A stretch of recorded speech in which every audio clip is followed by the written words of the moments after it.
I'm the co-host of the Maryland Crabs, and I'm here with a crab cake for your listening pleasure. What's a crab cake? Well, it's not quite a full episode, it's just a little snippet. Stay tuned and check it out. Make sure you check us out on themarylandcrabs.com. You can follow us on Twitter at MD Crabs Podcast or find us on Facebook at the Maryland Crabs Podcast.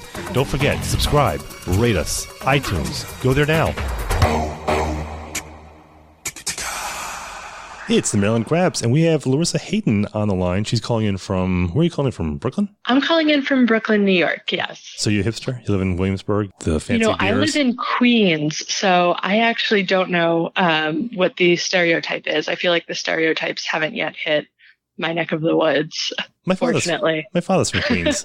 Oh, no way. Yeah. I mean, Queens is actually probably hard to stereotype because it is such a wonderful melting pot. I think the most languages out of any place in the United States are spoken in Queens, and the food is amazing. Yeah, Danny's House of Pizza is the best pizza on the planet. It's right there in Kew Gardens. Oh, I have to check that out, actually. Best on the planet. They just celebrated their 60th anniversary because I follow them on Facebook. Oh, happy birthday to them. I know. Well, Larissa is from Atlas Obscura, which is a definitive guide to the world's hidden wonders, right? That's how you describe yourself. And here's how I came across Atlas Obscura is I am an avid podcast listener, and I listen to the Slate Political Gabfest, and that is co-hosted by David Plotz, who is native to D.C. I think he lives either there or Montgomery County, and he is on the podcast, but he is also one of the founders of Atlas Obscura. And at the end of each Slate Political Gabfest, they do what they call cocktail chatter, like what you would talk about at your next cocktail party. And every once in a while, what he says is he'll log roll and he'll talk about an event that's coming up in Atlas Obscura. And they're generally, I guess, local or hyper local. And it's like these cool trips, these cool experiences. And I just got hooked on it. And then I noticed that a lot of them happen here in Maryland because we're in Annapolis, but they happen all over the state. And it's not your everyday kind of banal list of things to do. It's really cool, the events that you have. Absolutely, yes. I will say working in Atlas Obscura is absolutely wonderful. You're the Deputy Director of Experiences, which is a cool title. Yes. I haven't quite gotten the sheriff badge yet, but I hope it'll come in the mail soon. Yeah. So David Klotz is he's our CEO, and Atlas Obscura is full of wonderful people who are uniquely talented in their own way and all united under trying to find the hidden wonders of the world. We believe that there's always something new for you to discover, whether it is around the world or around your corner. So our experiences that we put on are meant to help locals, get off the computer and go out exploring. The people who make Atlas Obscura so wonderful too are the community of people we get to work with or who read us, and also our amazing partners. So the Atlas Obscura community is united by nothing but curiosity and wanting to discover more about the amazing world we live in. So we invite people to join us on these experiences meant to highlight the local gems hidden around their region, or if they happen to be traveling, like to Queens or from Queens to Maryland, also inviting those people to meet other like-minded people who are local to different communities as well. Well, so Atlas Obscura, if I can pull out my high school Latin, so that's hidden earth, right? Something like that. Let's just go with that. We'll go with that. Yes. I studied German, which was but, a little bit. So I'm looking through the list, and if you go to the website, atlasobscura.com, it's really cool. And I was looking through this over the weekend, and it was really wild, the experiences that you have everywhere internationally, through the United States, and then local. And the website's really good because it breaks it down. And I was astounded at how many events that you guys have.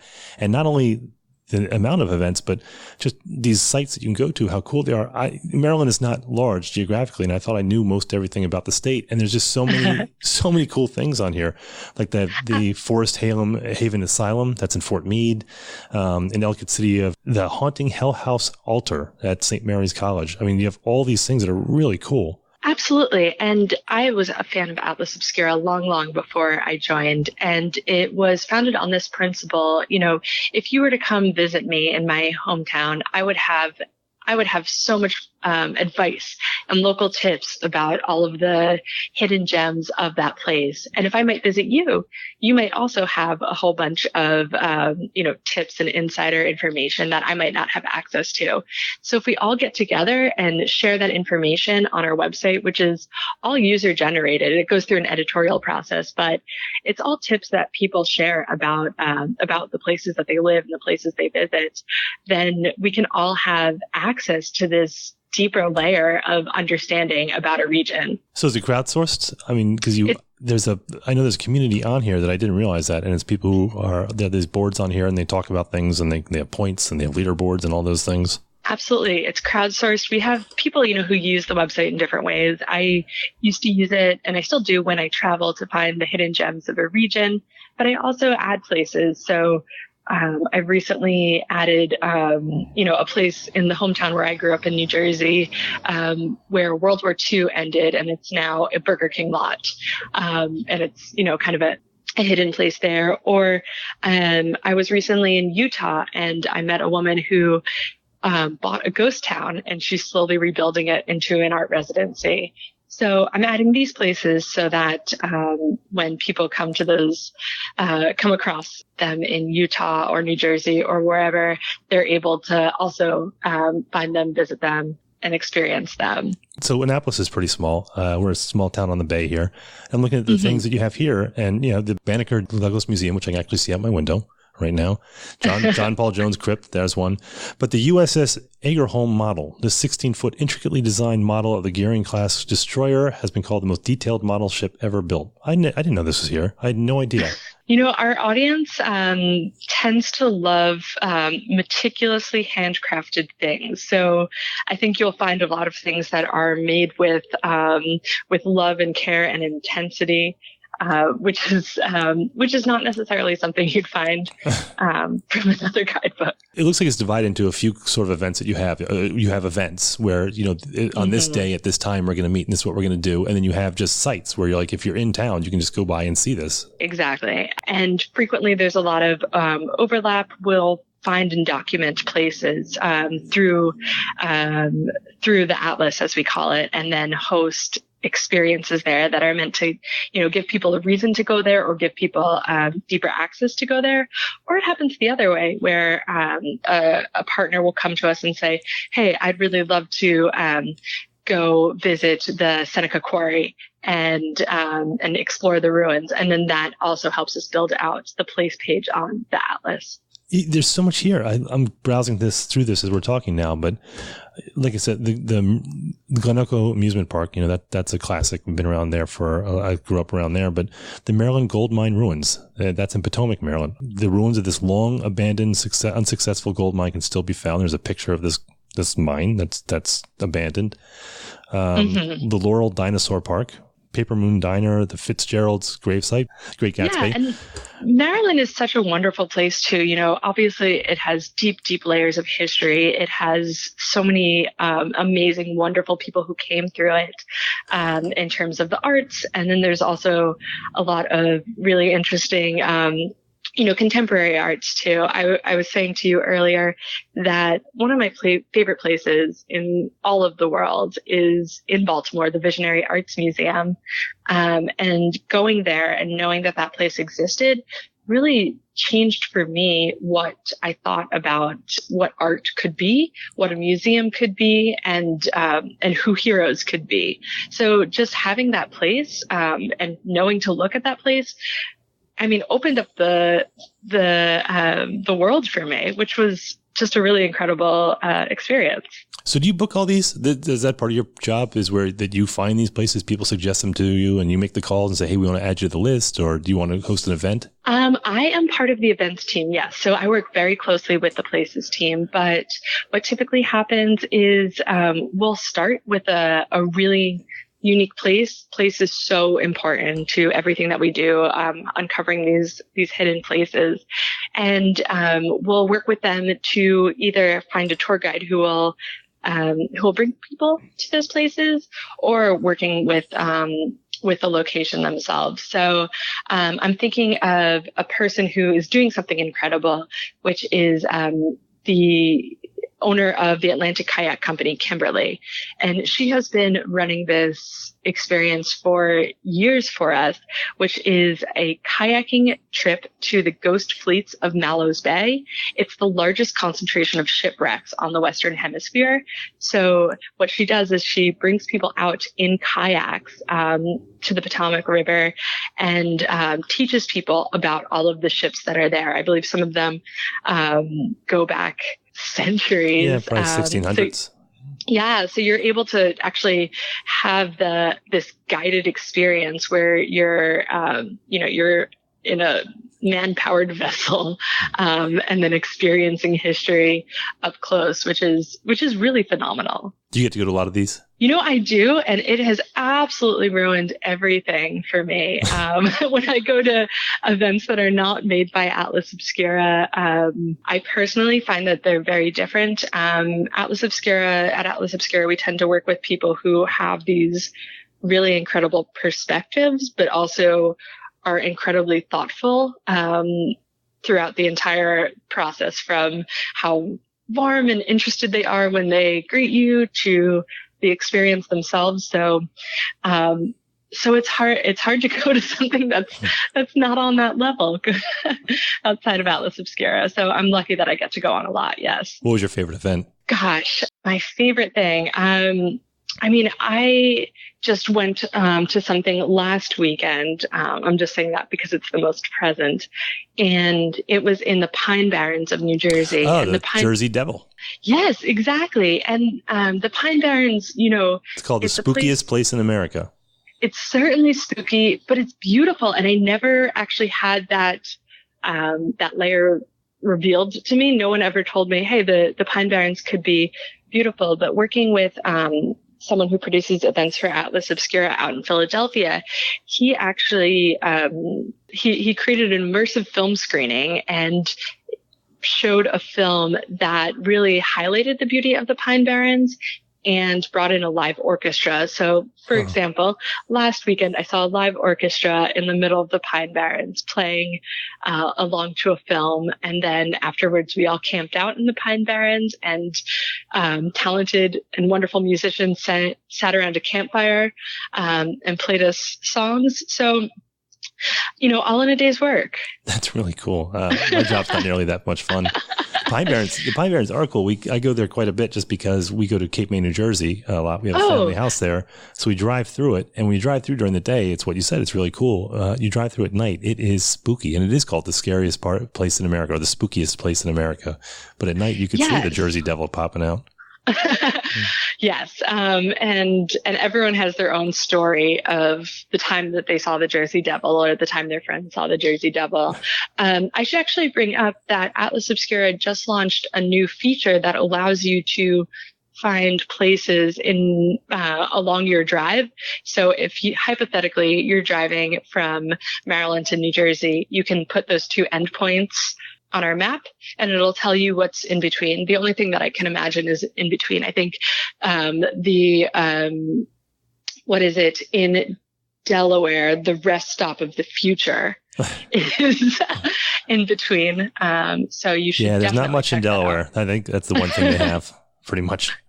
But yeah, back to Maryland, we are constantly producing experiences that are really meant to just broaden your aperture and understand more about the world that you live in. So we actually just launched this animal sanctuary tour that goes to Poplar Spring Animal Sanctuary. So those are two people who are rescuing animals, and the animals include horses, mules, cows, pigs, sheep, and goats. You can go meet them. Some of the experiences take place later this month and into November. So I've been told that the chickens wear sweaters. And you can actually see what it's like to be at a working sanctuary. I'm going through the pages right now on Maryland, and it is just page after page after page of things that are just fascinating that I didn't know. I didn't know most of these. You have a National Museum of Dentistry, a urology museum, That's fascinating both museum. of those equally horrifying. Fascinating museum dedicated to the underappreciated medical history of the urology. Features some wince-inducing devices. That sounds fun. Date night. There's a 7-Eleven on the location where the Ouija board was named. Oh. I didn't know that. The Klotz Throwing Company. It's a remarkable time capsule of American manufacturing deep in Maryland coal country. I didn't know there was a whole lot of coal in Maryland. But there's so much cool stuff here. And then you even broken down to what to eat and drink in Maryland. And it's the unique food and drink in Maryland. And it's the 10 things you must eat, drink, or try. The only 2 things I really recognize from this are the Smith Island cake and the burger cookies, which are synonymous with Maryland. But you had white potato pie, smear case. I've never heard that.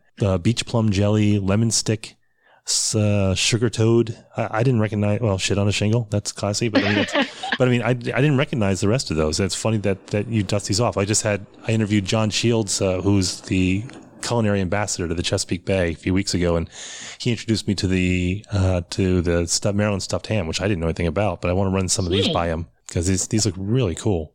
Absolutely. So we just launched Gastro Obscura recently, and that is the food and drink vertical. And I think one thing that's really interesting is how regional these things are. You might think about Maryland and Maryland food or the Chesapeake Bay food, but there are things that are even more hyper local than that. Right. And we're able to, thanks to the tips that are sent in and amazing contacts that we have, we're able to start mapping these out so that you can experience them yourself. I mean, obviously I'm an events person. There is something that I've been dying to go to, which is the Small Foods Party. Yeah, I saw that. It is a competition that I guess started as a joke, but now has grown. Over 500 people go there, and it benefits Movable Feast. They give awards like the Bright Idea Award, but also the Bad Idea Award. And I'm very interested to see all the tiny foods that come up. So you could win for just having a hellacious dish. That's my kind of competition. Absolutely. I mean, the bounds of human creativity know no limits. So how did you get this job? This sounds like an awesome job. I mean, this is where you look at cool, crazy, weird stuff and you book trips to them or create events around them. Yeah, I actually, as with I think many of the employees at Atlas Obscura, came to Atlas Obscura through a weird combination of longtime fandom and strange background. And I've been a part of Atlas Obscura for 3 years now. Our events team has changed and done some really incredible things in the last 3 years, including doing something called Obscura Day, where we hosted hundreds of experiences all around the world, including many in Maryland, all in one single day, which was madness to plan. Plot said pump that for weeks and just sound fascinating because they're all going simultaneously. Like one day you had all these events all over the country and the world. It was amazing to me. Yeah, absolutely. And we've also done some larger experiences down in DC. We took over the Blind Wino one evening, which is this incredible former church turned street art, church that's really close to the center of the city, but feels really foreign and alien and beautiful and inspiring. And had a garden party there last winter. It's been quite an amazing last couple of years. Do you have anything coming up for Halloween? That's got to be a big one for you guys. Oh, that is a good question.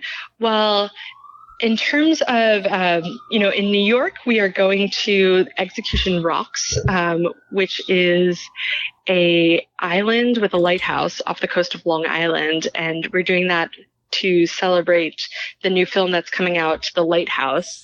And we're bringing the composer down to perform a concert on the island. And I would say if you're in Baltimore, Maryland, and somehow you can get into the nutshell studies of unexplained deaths, those are, I would say, that's one of my favorite places. Just people who randomly die? It was an early forensic scientist who wanted to study some unexplained deaths and actually created these tiny miniature dollhouse scenes. I'm looking at them right now. They are warped. Yes, but they were actually instrumental in moving forward the field of forensic science, and just meticulously made. Like I said, we love things that are handcrafted and full of a person's passions and all of that. I think that is just a really spooky but ultimately fascinating thing. It is macabre. I am looking at all these little dioramas, these tiny little dioramas that are so realistic. And there's one guy who's hanging in a corn crib. And then there's a couple where the wife's in the bed and she's dead. And the husband's holding an axe and he's on the floor and there's blood everywhere. This is macabre. It's macabre, but also incredibly useful. It's fascinating. Yeah. Look, the clutters. Yeah. And every year, twice a year, they hold week-long seminars where you can actually look at these scenes, search these scenes, and try and deduce details of the murder through the dioramas. It's kind of like one of those, newspaper brain teasers where you're trying to, figure out the story behind the picture. It's really fascinating. If I knew someone who was doing this, I'd recommend counseling if it wasn't based on real life events. But I'm just scrolling through it, and that's in Baltimore. Yeah, that is at the State of Maryland Medical Examiner's Office. Absolutely. And yes, and if you're looking for something maybe a little bit less eerie, we have tons of events that are coming up that are more, celebrating the changing of the seasons and getting outside and experiencing fall. So an example of that is we work with archaeologists to bring citizens on real life archaeology digs. So you get down into the dirt. You're actually working shoulder to shoulder on an excavation site. We do this in partnership with the Lost Towns Project, where people are invited to, get involved in archaeological fieldwork and find different pieces of Native American history and the different tools and artifacts that they've left behind. Go to atlasobscura.com if you're interested in any of these events or any of these sites, and you can click on Maryland or search Maryland, and it'll give you all sorts of sites that you go visit. Or if you just click on the nearby places, there's a tab there on the left-hand side, and it uses your IP address to find out where you are, and it finds the locations that are right around you, and then expands outward. So if you're in Potomac, it'll find you events that are around you. That event we were talking about just a few minutes ago, that animal sanctuary, that's in Poolesville. That's coming up. So it's really cool. And that new feature you said, if you're taking a trip somewhere, that you can click on your start point and your end point, and it'll give you all the locations along the way. I mean, I'm going to start using that. That's awesome. Yeah. And I will also say to any of your listeners out there, if there's anything that we missed, please add them. And if there is an amazing place, food, drink, or person who's hosting experiences, definitely let us know. We are powered by the community and powered by people. So we're always looking to expand. Yeah, you can do that right on the website. You can add anything you have, and I guess they'll vet it. And there's, every one of them's edited. So by the people who are there, so they kind of vet them for you to make sure that they're legitimate and they're interesting. So it's not just these random ice cream stands that are there. But this is really incredible. Yeah, nothing too popular, nothing too obvious, but definitely something interesting. Okay, well, Larissa, this is awesome. It's atlasobscura.com, so you can visit there and take a look at the incredible work they do, and especially here in Maryland. It's some really cool events coming up. There's one coming up this weekend on the 20th, which is the Poolesville event that we're talking about, Animal Sanctuary, but there's quite a few more. Larissa, this is awesome. I really appreciate you coming on. Thank you so much for having me. Okay, great. We'll have a great season and keep on planning. All right, will do. Bye-bye. Bye. This has been the Maryland Crabs podcast with Tim Hamilton and John Fernay. Sure to follow them at all the regular places, Facebook, Twitter, YouTube, and online at themarylandcrabs.com. Take a moment to rate us on iTunes.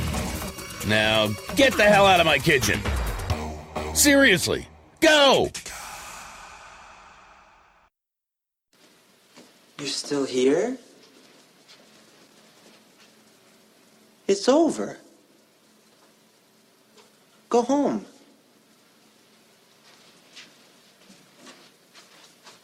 Go.